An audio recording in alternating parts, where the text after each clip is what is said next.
Bonjour à tous les lecteurs du blog Mes Investissements et de mes livres. Alors ça fait quelques temps que j'ai pas publié de vidéo YouTube, c'est parce que j'étais un peu occupé à écrire mon nouveau livre que je vais vous présenter.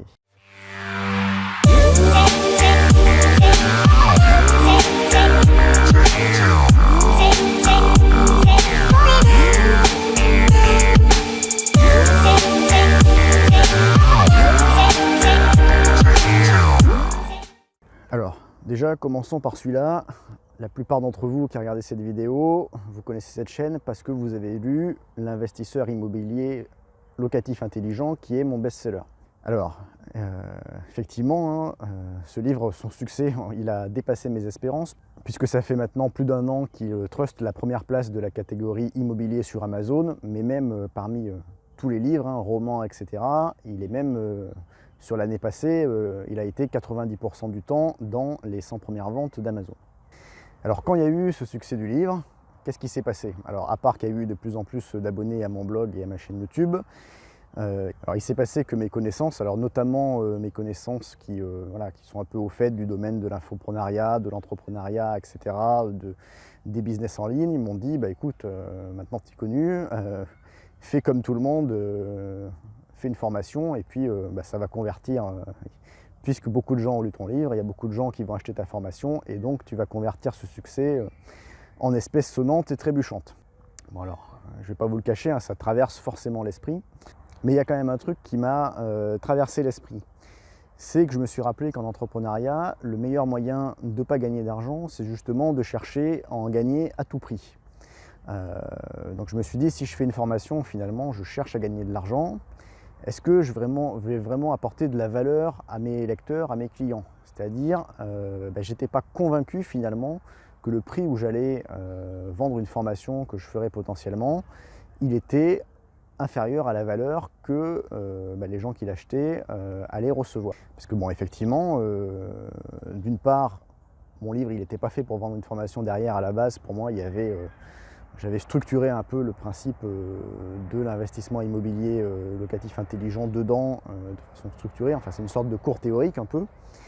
Et puis, d'autre part, des formations finalement sur l'immobilier en ligne. Si vous voulez en trouver, il y en a plein. Il y en a même plus que nécessaire.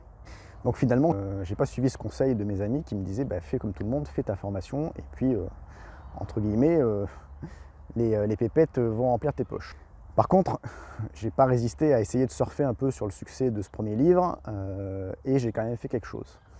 Alors, d'abord parce que les lecteurs avec qui j'échange, notamment sur le groupe Facebook auquel ont accès les lecteurs du livre, me disaient quand c'est qu'on te lit à nouveau.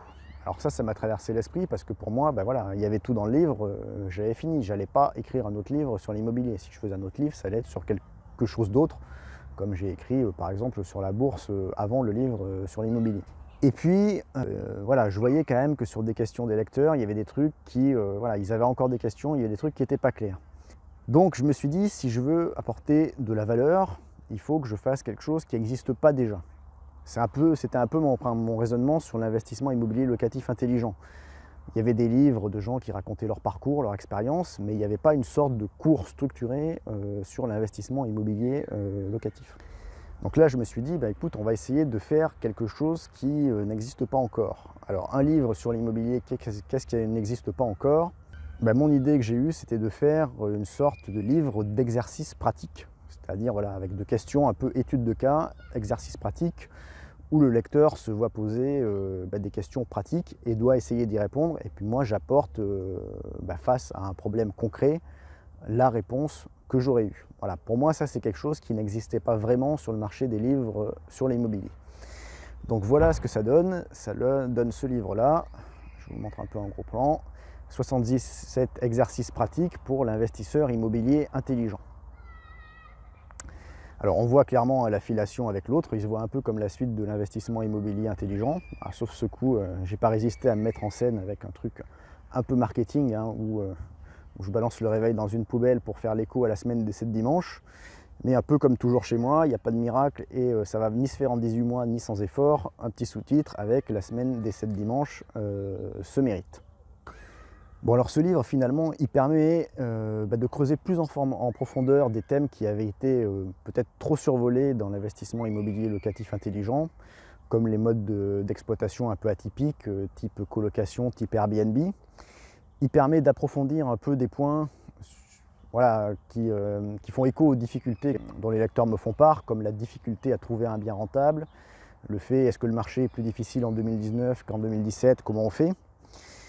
Il rentre un peu plus dans le détail des mécanismes de SCI, il donne quelques cas concrets sur des travaux, on parle un peu plus de stratégie patrimoniale, voilà, il y a des exercices sur le financement, sur la gestion des risques, sur des cas un peu particuliers rencontrés pendant la mise en location, quelques exercices sur les immeubles de rapport, même si ce n'est pas ma plus grande spécialité, hein, comme vous le savez. Donc voilà, j'espère que ce livre vous plaira. Donc pendant une semaine, il va être en prix de lancement promotionnel et puis après, il sera à son prix définitif, donc quelques euros supplémentaires. Hein, ce ne sera pas un prix aberrant, ce sera de toute façon moins de 30 euros comme le premier. Donc déjà, profitez-en si vous voulez avoir le prix promotionnel, c'est jusqu'à la semaine prochaine, donc il faut l'acheter tout de suite. Et puis pour le prix définitif, à moins de 30 euros, j'espère que ce coup, contrairement à ce que j'aurais fait potentiellement à une formation, vous en aurez plus comme valeur reçue que le prix que vous aurez payé pour mon livre. Et si c'est ça, ça en fera peut-être un autre succès comme l'investisseur immobilier locatif intelligent. Donc petite parenthèse, oui, donc sur le mode édition, hein, j'ai encore opté pour l'auto-édition. Alors ce coup, hein, même si on vous dit qu'il n'y a aucun auteur auto-édité qui fait ça par choix plutôt que par obligation, je suis désolé, mais vous vous doutez que vu le succès du premier, il y a plus d'une dizaine d'éditeurs qui m'ont contacté. Donc si je le fais en auto-édition, c'est vraiment par choix et c'est pas par obligation. Si j'avais voulu le faire éditer par l'édition traditionnelle, il n'y avait forcément aucun problème pour ça. Voilà, donc choix d'auto-édition, ce qui fait qu'il va être quasi exclusivement disponible sur Amazon. Bon, moi je le mettrai sur Price Minister Rakuten pour ceux qui sont vraiment allergiques à Amazon, mais donc c'est un livre qui s'achète en ligne. Et donc si vous voulez l'acheter, évidemment, je vous mets le lien pour trouver le livre sur Amazon en bas de la vidéo. Et puis vous avez aussi l'article sur mon blog qui en dit un peu plus sur le plan, sur le contenu, qui extrapole un peu ce que je vous ai résumé dans cette vidéo.